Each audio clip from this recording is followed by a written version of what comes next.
अस्सलाम वालेकुम वरहमतुल्लाह। Direct airline से टिकट कैसे परचेज करते हैं? किसी भी थर्ड पार्टी एप्लीकेशन, किसी भी थर्ड पार्टी वेबसाइट, किसी भी ट्रैवल एजेंट यानी कि बीच में कोई बंदा नहीं, आप और डायरेक्ट एयरलाइन, उनसे आपने टिकट किस तरीके से परचेज करनी है।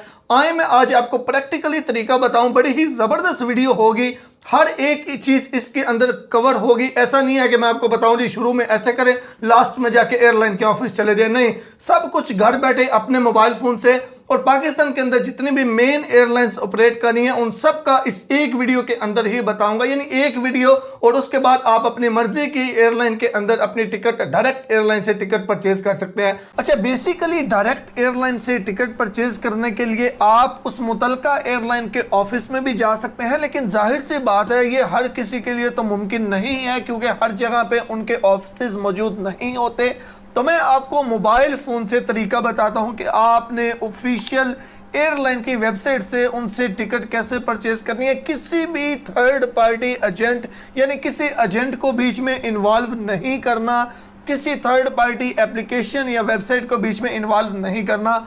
अपने मोबाइल फ़ोन से ब्राउज़र ओपन करें और गूगल जो है इसको आप ओपन कर लें। गूगल के अंदर जाके या जो भी आपका ब्राउज़र है उसमें आपने जिस एयरलाइन की टिकट आप बुक करना चाहते हैं आपने उस एयरलाइन का नाम लिख के सर्च करना है। फॉर एग्जांपल सऊदी एयरलाइन की करनी है, कतर एयरलाइन की करनी है, तुर्किश एयरलाइन की करनी है, PIA की करनी है, फ्लाईनास की करनी है, एयरसियाल की करनी है, फ्लाई जनाग, यानी कि जो भी एयरलाइन आपको पता है कि यार मुझे इस एयरलाइन की टिकट चाहिए तो आपने उस एयरलाइन का नाम लिखना है यहाँ पे। फॉर एग्जाम्पल मैं कतर एयरलाइन जो है वो करता हूँ तो मैं यहाँ पे कतर एयरवेज जो है ये लिख लूँगा, ये लिख के सर्च करूंगा। तो अब यहाँ पे पहले या दूसरे नंबर पे आपके पास ऑफिशियल उनकी वेबसाइट आएगी। उनकी वेबसाइट का आप देख सकते हैं, जैसा कि ये कतर एयरलाइन है तो qatareirways.com ये इनकी ऑफिशियल वेबसाइट होगी। अगर कोई और नाम होगा तो इसका मतलब वो एयरलाइन ऑफिशियल नहीं है। तो ये कतर एयरवेज हो गई, इसको हमने इनकी वेबसाइट ओपन की तो यहाँ पे देखें ये इनकी ओरिजिनल वेबसाइट आ चुकी है। अब मैं पहले आपको दो तीन एयरलाइन का दिखा दूं, उसके बाद फिर मैं आपको अगला प्रोसीजर समझाता हूं। अच्छा, अब उसके बाद फॉर एग्जांपल हमें PIA की करनी है तो हम PIA सिर्फ PIA लिख के सर्च करेंगे। ये देखें piac.com.pk ये ऑफिशियल PIA की जो है वो वेबसाइट है। अगर हम सऊदी एयरलाइन की करना चाहते हैं तो हम सऊदी एयरलाइन लिख के सर्च करेंगे तो यहाँ पे ये देखें www.saudia.com ये सऊदी एयरलाइन की ऑफिशियल वेबसाइट है www.saudia.com। इसी तरह अगर हमने फॉर एग्जांपल करनी है फ्लाईनास की तो हम फ्लाईनास लिख के सर्च करेंगे तो यहाँ पे ये देखें www.flainas.com ये इनकी ऑफिशियल वेबसाइट है। तो हर एयरलाइन की अपनी ऑफिशियल वेबसाइट होती है, आपने अपनी ऑफिशियल उनकी वेबसाइट के ऊपर जाना है, किसी थर्ड पार्टी एप्लीकेशन या थर्ड पार्टी वेबसाइट के ऊपर आपने नहीं जाना। अच्छा, अब यहाँ पे देखें ये जितनी भी एयरलाइन हमने ओपन की है सब के मेन पेज के ऊपर सेम आपको प्रोसीजर नजर आएगा। दुनिया की कोई भी एयरलाइन है सबका सेम प्रोसीजर होता है। ये देखें फ्लाईनास हमने किया तो यहाँ पे डायरेक्ट ये दो सिटीज़ के नेम या इस तरह आ गया। सऊदी एयरलाइन किया उनका भी ये आ गया, PIA किया उनका भी ये आ गया, कतर एयरवेज किया यहाँ पे इनका भी। यानी वो आपसे कोई भी किसी भी एयरलाइन की आप वेबसाइट ओपन करेंगे तो वो आपसे यहाँ पे बड़ा इन्होंने सिंपल तरीका रखा हुआ होता है कि कस्टमर को परेशानी का सामना ना करना पड़े। सबसे पहले वो आपसे पूछते हैं कि आपको रिटर्न यानी आने जाने की चाहिए या वन वे चाहिए या मल्टी सिटी चाहिए।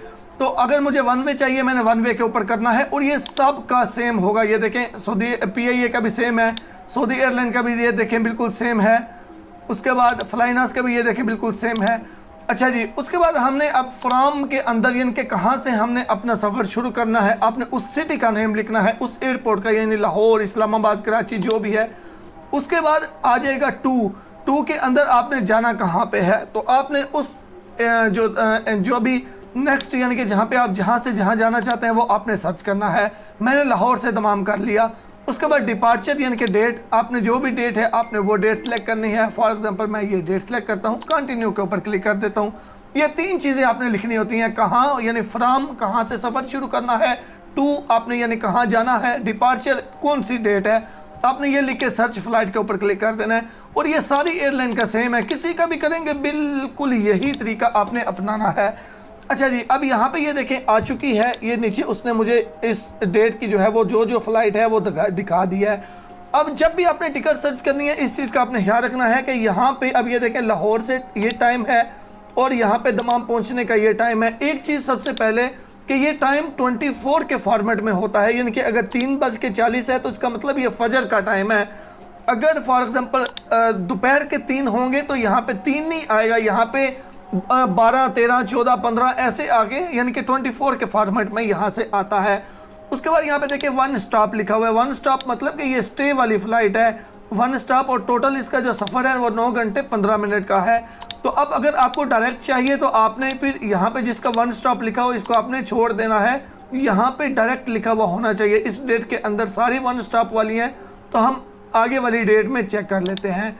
तो यानी कि आपने यहाँ से देखना है कोई फ़्लाइट ऐसी हो जो डायरेक्ट हो। आगे वाली डेट के अंदर भी कोई भी डायरेक्ट फ़्लाइट नहीं है। 10 तारीख में चेक करते हैं, यहाँ पे देखें जी 10 तारीख में भी डायरेक्ट फ़्लाइट नहीं है, क्योंकि कतर एयरलाइन जो है वो लाहौर से दमाम डायरेक्ट फ़्लाइट नहीं है। तो अब फॉर एग्जांपल इसमें से हमने कोई भी एक, यानी कि मैं सर्च करता हूँ तो फॉर एग्जांपल ये वाली टिकट मुझे पसंद आ गई है, मैं इसको सिलेक्ट करना चाहता हूँ, या ये नीचे वाली कर लेते हैं, ये वाली, इसको मैं सिलेक्ट करता हूँ। इसके अंदर वो कह रहा है 2 ऑफर हैं, एक इकॉनमी है 1,06,000 की, एक बिजनेस है 2,38,000 की।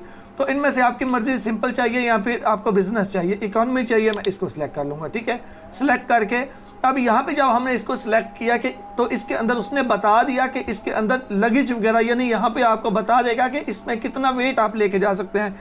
यहाँ पे देखें 25 किलो वजन इसमें मैं लेके जा सकता हूँ, 7 किलो हैंड के लिए। ठीक हो गया, हम इसको सिलेक्ट कर लेंगे। सिलेक्ट करके हम इसको जो है वो कंटिन्यू कर लेंगे।